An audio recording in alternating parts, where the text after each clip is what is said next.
Salut à tous, c'est Pang de la chaîne, bienvenue sur cette vidéo qui aujourd'hui va parler d'auto-hypnose et va parler des échecs en auto-hypnose.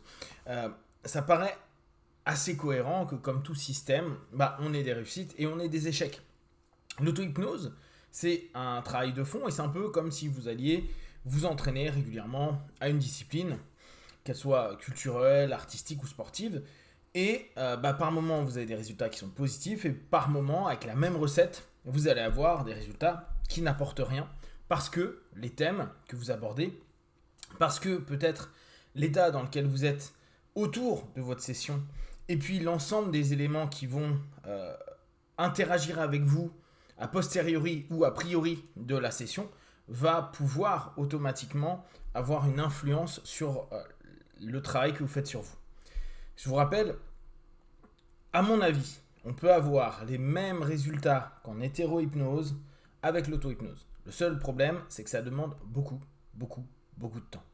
Certaines choses peuvent aller assez rapidement et c'est toujours génial d'entendre des néophytes qui disent « Ah mais c'est incroyable, moi j'ai commencé l'auto-hypnose et il se passe ça. » C'est un petit peu comme quand les personnes vous disent « J'ai commencé le fasting et j'ai perdu 8 kilos. » Et tu lui dis, t'as continué pendant combien de temps? Ah, j'ai fait ça 3 mois, puis après j'ai arrêté parce que les résultats étaient moins importants.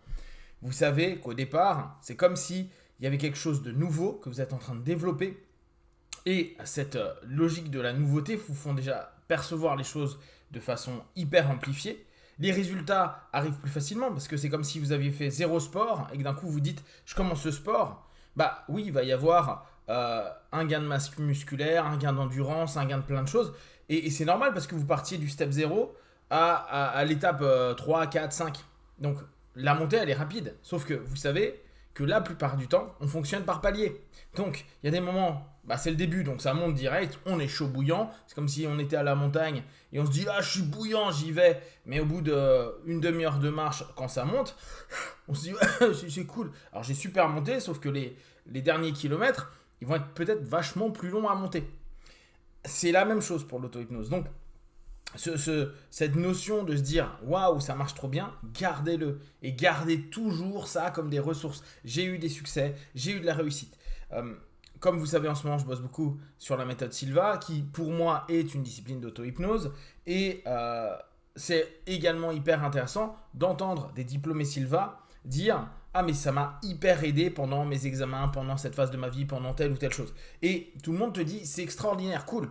Et quand tu dis c'est génial, tu continues à l'utiliser dans quelle situation? Là ils disent ah non mais j'ai arrêté ou je le fais moins, je m'y remets.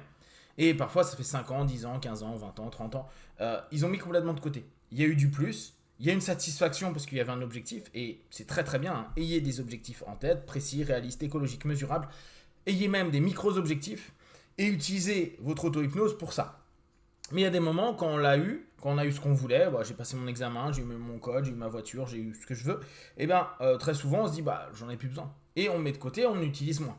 Et tout comme le sport, comme la cuisine, hormis pour moi, quand vous arrêtez de répéter les mêmes gestes, au bout d'un moment, les choses ne donnent pas le même retour, voire même on a des difficultés, il n'y a plus cette fluidité, c'est plus intégré complètement, ça devient plus complexe et on n'a donc pas les mêmes résultats. Donc déjà on a une première source potentielle d'échec, c'est je travaille ça à fond, j'ai des résultats où j'en ai pas suffisamment pour moi, parce qu'on a les deux cas, et dans ce cas-là je diminue voire j'arrête, et quand je reprends je me rends compte que ça fonctionne pas, donc je mets de côté l'outil.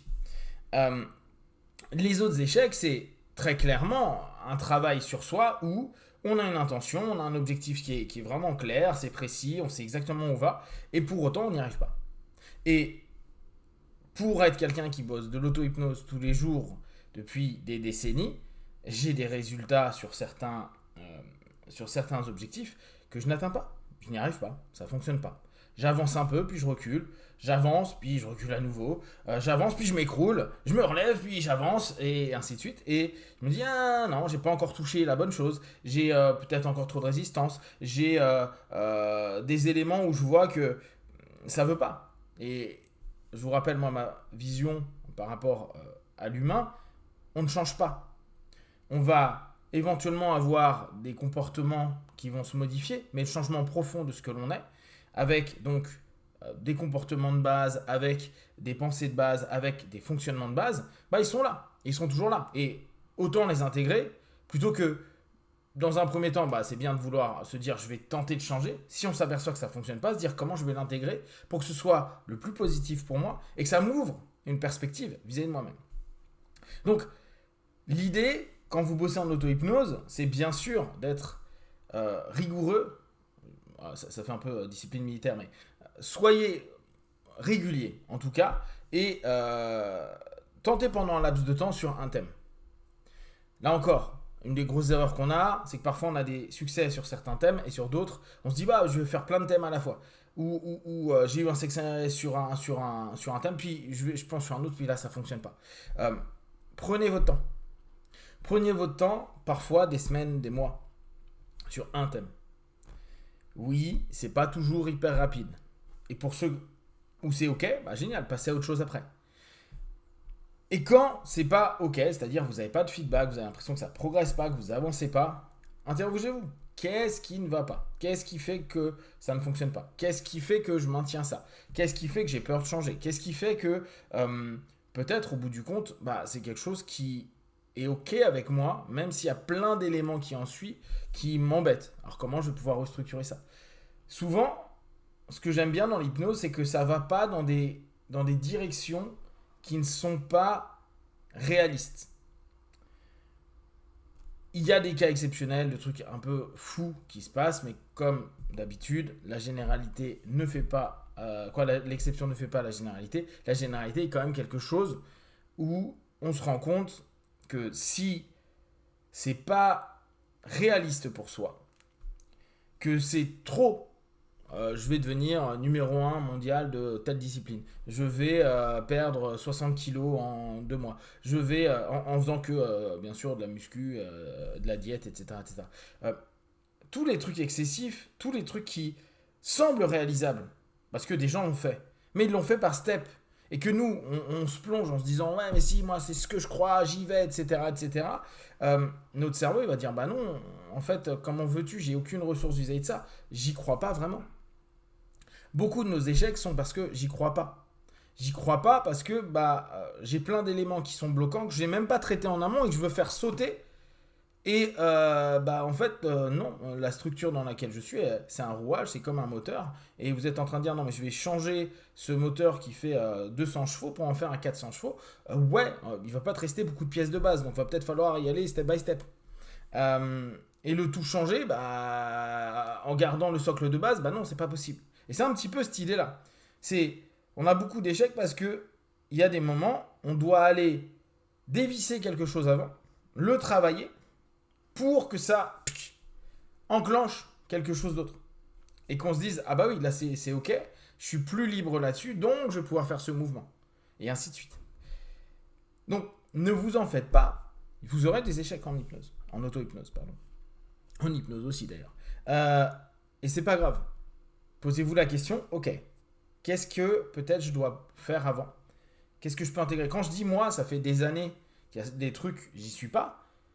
Ce qui est génial dans ça, c'est que j'ai travaillé énormément d'autres sujets que je vois, c'est comme un Tetris ou comme un puzzle qui donne une forme et qui me dit peut-être que ça, je vais commencer à le toucher. Et quand j'arrive à le toucher, quand je vois qu'émotionnellement, je suis dans ma tranche, je vis des trucs et que c'est plus stable que d'habitude, parce que souvent, c'est une des façons que j'ai moi de remarquer, c'est quand j'aborde le sujet, ma transe se déséquilibre vachement, j'ai beaucoup de mal à la maintenir et quand je suis en train d'orienter vers des suggestions ou un questionnement, ça me part sur autre chose. Et quand j'avance sur certaines étapes, c'est comme si j'étais en train de stabiliser la possibilité de ma transe sur ce sujet-là, dans la perspective qui m'intéresse, et je me rends compte que je peux travailler davantage. C'est comme si d'un coup j'arrivais à capter et à pouvoir enfin entrer un code vite fait, mais d'un coup ça s'éteint l'écran et puis c'est fini, et j'ai pas pu finir le code, et donc je vais devoir recommencer pour avoir un temps plus long. C'est un jeu avec soi-même. Moi, c'est la sensation que ça me fait. Donc, pas de souci, il y a des échecs. Ça vous donne une super opportunité de vous dire, ok, qu'est-ce que je peux bosser en amont? Où, comment, quel est le contexte? Qu'est-ce que je peux faire pour avancer? Comment je peux me poser une question autrement pour voir tout ce qu'il y a à l'intérieur? Comment les choses gravitent autour? Qu'est-ce qui se passe? Pour petit à petit aller vers cet objectif. Bien sûr, vous pouvez vous faire après accompagner par des psychothérapeutes, des psychopraticiens, des hypnotistes, des psychanalystes, des psychologues, des psychiatres, n'importe quoi, tout ce qu'il y a pour vous permettre peut-être de trouver des éléments, des choses qui mettent en avant, des choses qui vous font émerger quelque chose d'intéressant en session ou qui commencent à se mouvoir et vous continuez avec vos sessions d'auto-hypnose. C'est un plus, c'est quelque chose qui fait avancer. Le travail seul, c'est génial, c'est très long, c'est complexe et parfois on fait fausse route parce qu'il n'y a que nous qui pouvons jauger et parfois on se ment tout simplement, on se fait des storytelling. Si vous avez des questions et des remarques, partagez-les sur Facebook, YouTube. J'y répondrai le plus rapidement possible, comme d'habitude, de tout ce que je propose. Ne prenez que ce qui est bon et juste pour vous. Testez, analysez et concluez. Ciao.